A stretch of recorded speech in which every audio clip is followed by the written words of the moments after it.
अगर ये वीडियो आपको पसंद आए तो लाइक करें और शेयर करना मत भूलिए। ભગવાન શિવની આરાધના કરો. કોઈ પણ વસ્તુ જોતી હોય તમે શિવની આરાધના કરો. તમારે સંગીત સારું જોઈએ છે, શિવની આરાધના કરો, કારણ કે શિવ જેવું કોઈ સંગીત વગાડી જ નથી શકતું.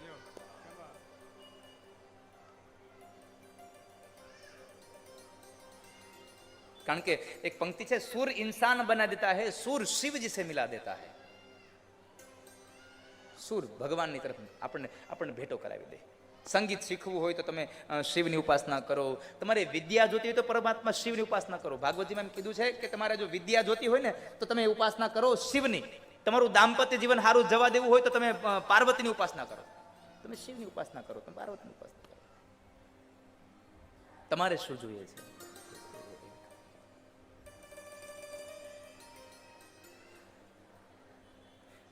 વિદ્યા કામસ્તુ ગિરીશ. આવું એક મને સ્મૃતિ છે ભાગવતમાં. બીજા સ્કંદમાં કદાચ કે ત્રીજા સ્કંદમાં કે ગુરુજી બીજા સ્કંદમાં છે ને, સુખદેવજીના મંગલાચરણમાં કે પેલી એના પછીના ભાગમાં વિદ્યા કામસ્તુ ગિરીશમ એવો એક શબ્દ આવે છે. તમારે વિદ્યાની પ્રાપ્તિ કરવી હોય તો ગિરીશમ એટલે કે ભગવાન શિવ. તમે શિવની ઉપાસના કરો, પરમાત્માની ઉપાસના.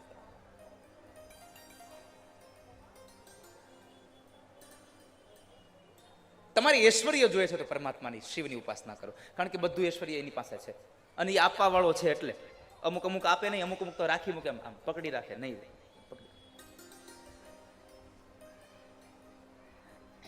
સુંદર મજાનો આમ સુંદર મજાનો મહેલ બનાવ્યો, દક્ષિણા માંગ્યો આપી દીધો.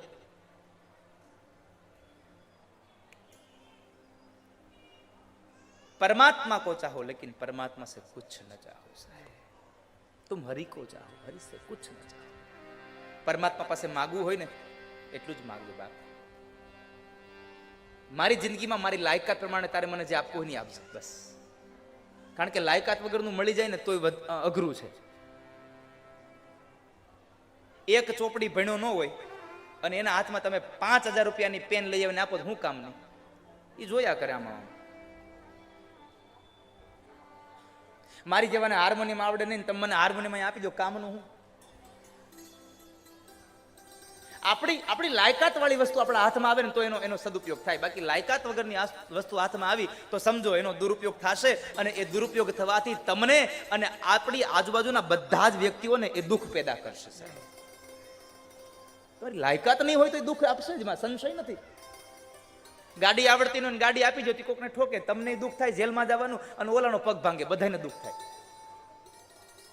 એટલે એમાં સરળ છે સાહેબ, બહુ સરળ ભાષા છે.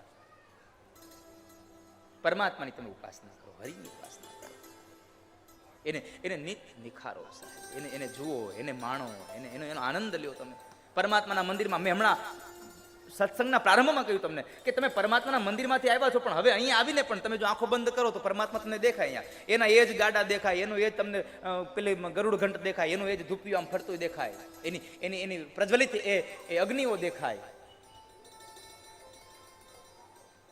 શિવજીના ચરણારવિંદમાં આજુબાજુમાં પડેલો એ શૃંગાર બિલીપત્રનો, આ બધું જ દેખાય આપણને. એમાં સંશય નથી.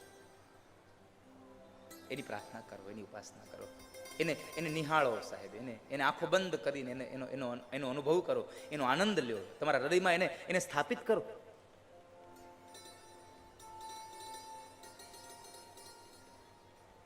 એને જોવાના પ્રયત્ન કરો તમે.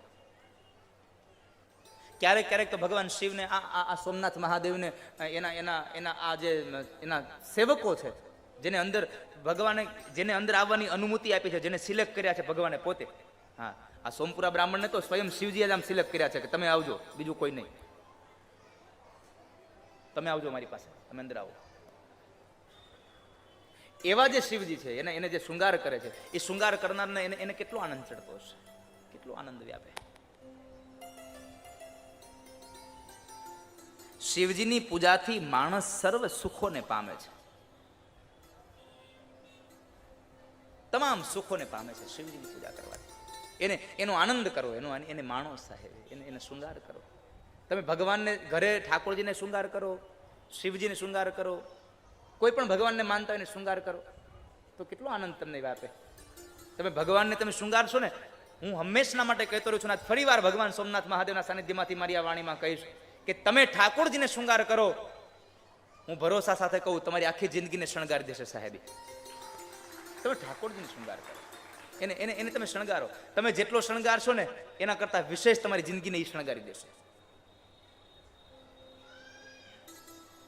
ક્યારેક ક્યારેક ભગવાનને એવું સુંદર મજાનું આમ આમ આમ આમ ધોતી પહેરાવી હોય, જાણે કોઈ પુરુષને પહેરાવી હોય.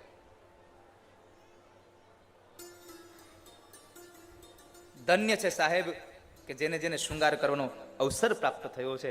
અને એક વખત તો આપણે અંતરથી તાળીઓ વગાડવી જોઈએ કે એ લોકો આપણને દર્શન થાય એટલા માટે એ શૃંગાર ઠાકોરજીને કરે છે. કારણ કે એને શૃંગાર કર્યા પછી એ દરવાજાને ખોલે છે. જો એ દરવાજાને ખોલતા જ ન હોત ને તો આપણને શેના દર્શન થાત ના.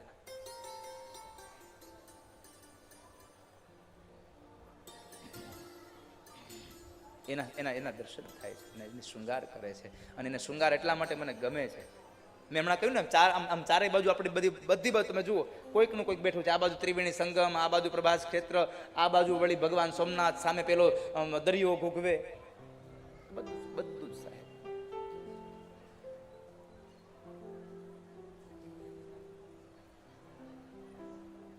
અદ્ભુત રહસ્ય, અદ્ભુત છે સાહેબ.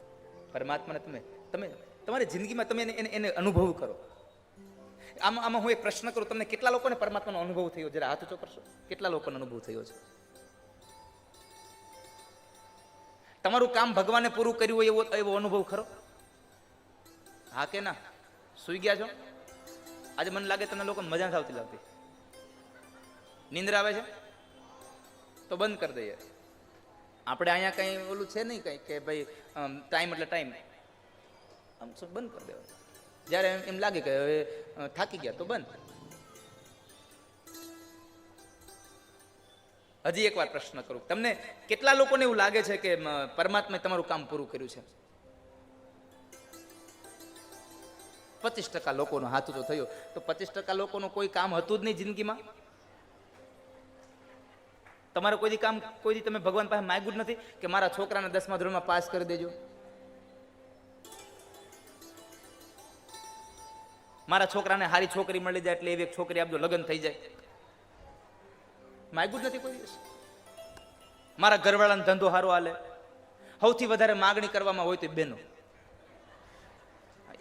એનો સ્વભાવ છે, માગ્યા વગર રહી જ ન હવે. એ માગ્યા વગર રહી જ કંઈક નું કંઈક માગ્યા.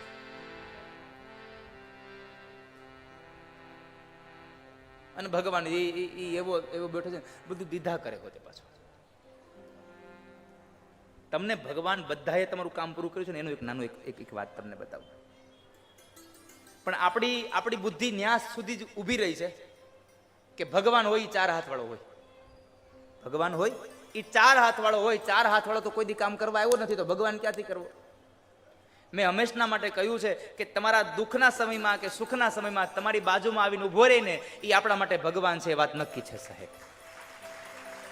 તમે તો ભગવાનને ખાલી એની પથ્થરની મૂર્તિ સામે આવીને તમે કીધું કે પ્રભુ મારે આ દુઃખ આવ્યું છે, દુઃખને પાર પાડજો. પછી એ દુઃખને પાર પાડવા માટે પોતે 4 હાથ વાળો બનીને આવે કે તમારા સ્વજનમાંથી જ કોઈ માણસને મોકલે, તમારા મિત્ર મંડળમાંથી કોઈ માણસને મોકલે, તમારા પરિવારમાંથી કોઈ માણસને મોકલે અને તમારી જીવનમાં આવેલા દુઃખને દૂર કરવામાં એ ઉપયોગી થાય, તો સમજવું કે આપણો પરિવારનો વ્યક્તિ નથી, આપણા માટેનો આ ભગવાન છે સાહેબ. આપણા માટેનો ભગવાન છે. 4 હાથ વાળો. હવે કોઈ માણસ પોતાની દુકાને જાય અને દુકાને જઈને આમ દેવબત્તી કરે, જય હનુમાન જ્ઞાન ગુણ સાગર જય કપીશ આટલું બોલી અને પછી એમ કે હે હનુમાન દાદા આજ હારો ધંધો થાય ને કંઈક વેપાર કરાવજો, આજ મારો ધંધો કંઈક સારો થાય, કંઈક હારો મોટો ગ્રાહક કંઈક લાવો. હવે આપણે એવું કોઈ દી માંગ્યું તમે મારા ગ્રાહક બનીને આવો? આવું કોઈ દી કીધું? આપણે એને એટલું જ કીધું છે કે મારો ધંધો મારો વ્યવસાય થોડો ખારખો હાલે ને એવું કંઈક આજે હારો વેપાર થાય ને એવું કંઈક કરજો. કોઈ દિવસ એવું નથી કીધું તમે મારે ત્યાં ગ્રાહક બનીને આવો. અને 4 હાથ વાળો ગ્રાહક બનીને આવે તો આપણે ઈ સીટ ઉપર બેઠા રહી, શટર બંધ કરાવે ન બેહીએ. કોઈ પૂછે હું થયું એનો જવાબ ન હોય આપણી પાસે.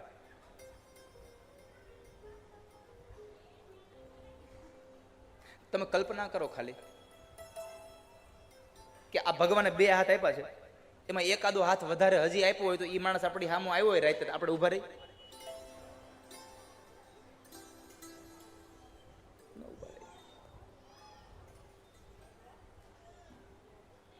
દુઃખના સમયમાં જે કોઈ વ્યક્તિ આપણને જે કામ લાગે છે એ આપણા માટેનો ભગવાન